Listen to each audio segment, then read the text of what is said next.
It's about time the Denver Broncos start getting the respect they've earned.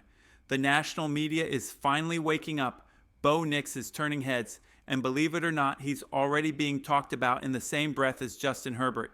There's some huge NFL draft news too.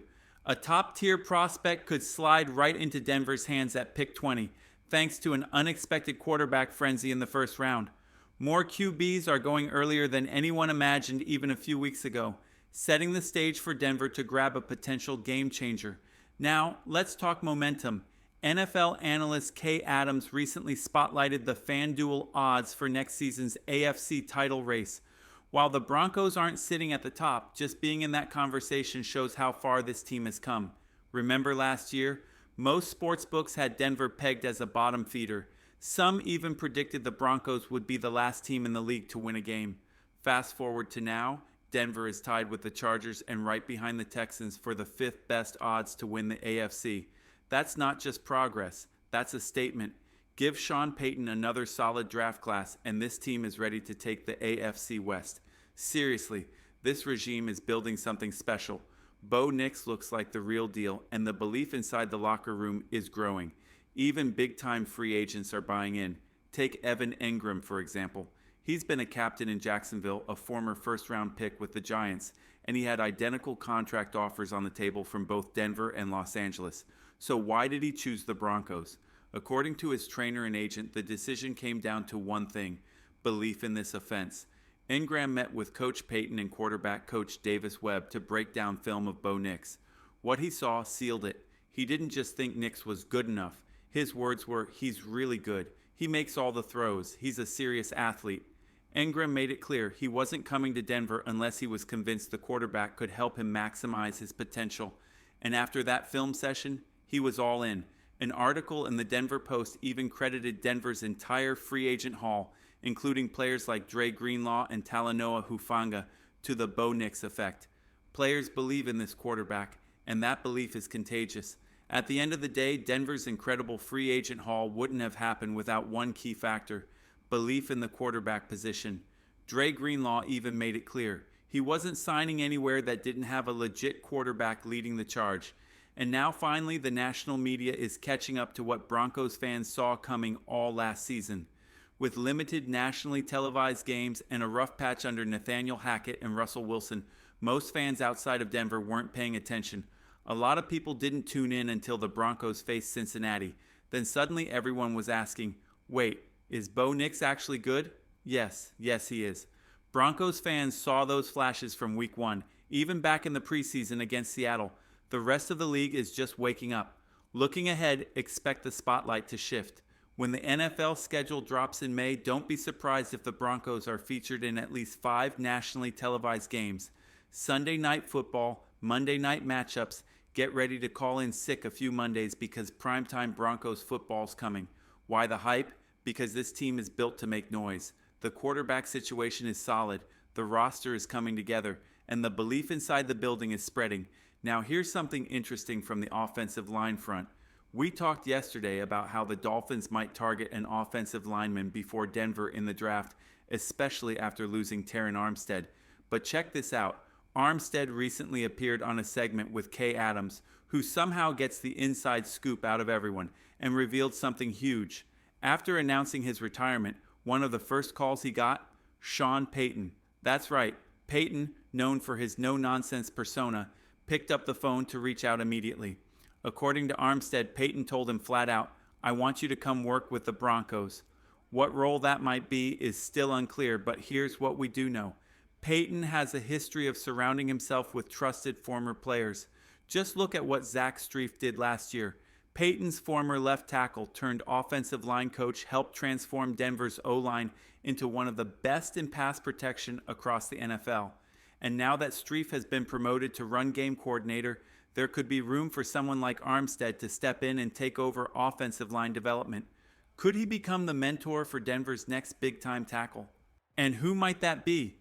There's some buzz around the guy who was spotted courtside with Bo Nix at a Nuggets game. Keep your eyes on that name, because the Broncos are setting up something serious in the trenches. A lot of people who don't closely follow the Broncos saw a certain viral photo and assumed it was Garrett Bowles. But nope, That was Denver's young offensive lineman, one of the most athletic big men in the entire league. This guy is a physical freak. He played college ball at Wyoming and posted an eye-popping 9.95 relative athletic score, RAS. That's a metric that compares your athletic profile to every other player at your position going back to the 1980s. And this dude checks every box. Standing 6 feet 9 inches and weighing in at 313 pounds, he ran a 4.94 in the 40-yard dash, a 31-inch vertical, an elite broad jump. The explosiveness and movement skills are off the charts. Oh, and yes, the flowing hair didn't hurt the highlight reel either. Denver grabbed him in last year's draft, and he's already proving to be an absolute steal. The team even made some tough cuts, including moving on from names like Tim Patrick to keep this guy on the roster, and that tells you everything about how highly they think of his upside. He has the raw tools to become the next great tackle in Denver, but raw talent needs polish. That's where Terran Armstead could come in. With Zach Strief moving into a new role as run game coordinator, there could be an opening for someone like Armstead, a former Pro Bowler and one of the most respected O-linemen in the game, to step in as a mentor or assistant coach. Imagine what that kind of leadership could do for a young tackle's development. Would you want to see Armstead helping to mold the Broncos' next star lineman? Drop your thoughts in the comments, because that kind of move could be a game changer. Now, shifting over to the NFL draft, Denver absolutely needs to crush it again this year. If this team wants to compete for the AFC and chase championships in the near future, they need another draft class like last year's. And here's the key: for Denver to hit big at pick number 20, they need elite talent to fall into their lap. That happens if quarterbacks fly off the board early. The more quarterbacks taken in the top 15, the more likely it is that a premium receiver, running back, or defensive stud is still on the board at 20. That's already starting to take shape. It's expected that Shedder Sanders and Cam Ward will go early. And now, another name is rising fast: Jackson Dart. Not long ago, Dart was projected as a 4th rounder. Then it moved to the 3rd. Now analysts are calling him a potential 2nd round pick or higher. Sound familiar? That's almost exactly how the Bo Nix draft narrative played out last year. Remember, people thought Denver reached when they took Nix at number 12. Now look at the buzz. Adam Schefter just reported that Jackson Dart has met with several teams picking in the top half of the draft: the Browns, Raiders, Giants, Saints, and Rams. Chase Daniel even chimed in saying Dart could go well before pick 20. And it's not just Dart. Alabama quarterback Jalen Milroe was invited to Green Bay for a pre-draft visit, and you don't bring a quarterback into that room unless you're seriously considering making a move. If 4 quarterbacks go in the top 20, along with some offensive linemen and corners, Denver could be in perfect position to draft someone like Ashton Jeanty or another high-impact player who slides. Bottom line, the Broncos are sitting in a great spot if the board breaks their way. The Broncos have been busy lining up visits with some of the top wide receiver prospects in this year's draft.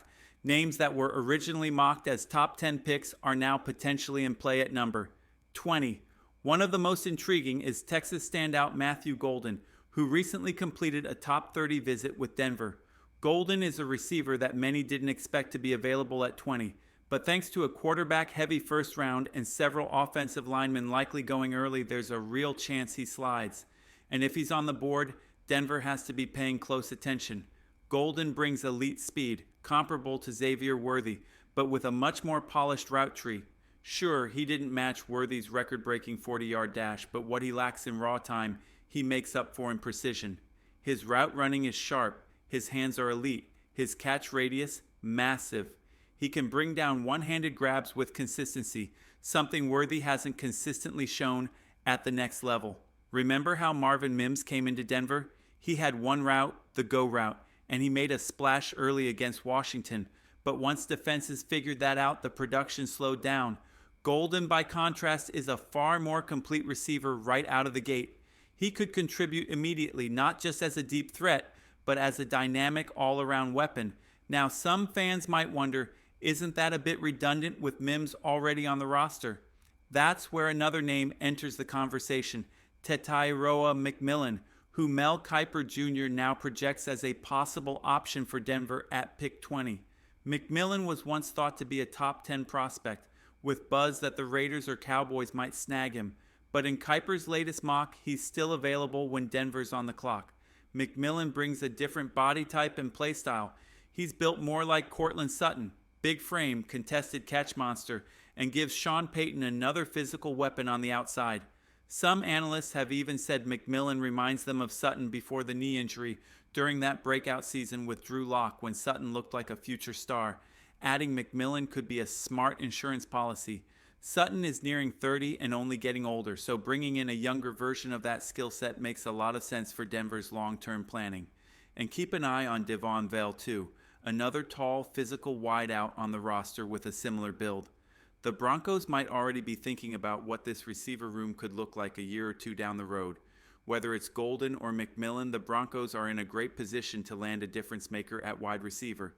And with so much quarterback movement projected in round 1, there's also a strong chance a top-tier running back will be sitting there in round 2 when Denver picks again. So Broncos country, what do you think? Should Denver go speed with Golden, size, and physicality with McMillan? Or do they focus elsewhere and look for offensive firepower in the second round? Drop your thoughts in the comments. There's a lot to be excited about in this draft, and Denver is right in the mix.